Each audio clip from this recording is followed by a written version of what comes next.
I am the Tofu Golem. Please enjoy the video. You begin by getting both systems ready. Enable Wi-Fi or plug Ethernet and make sure both are on the same network.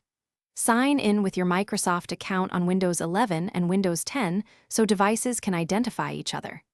Once done, open Control Panel and enable network discovery and file sharing. This allows the computers to see folders and devices. Make sure the network profile is set to private, because public blocks discovery. These steps give you the permissions and visibility required to connect. Next, you set up remote access so you can control Windows 10 from Windows 11. On Windows 10, enable Remote Desktop in System Settings and note the PC name or local IP address. On Windows 11, launch the Remote Desktop app, click Add, and enter that name or IP.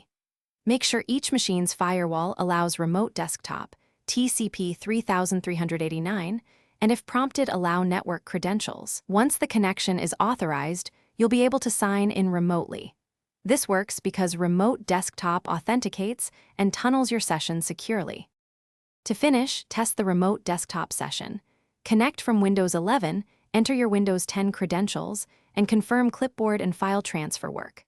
For direct file access, map a network drive on Windows 11 using \\PC name \shared folder and choose to save credentials. If something fails, use one key troubleshooting step.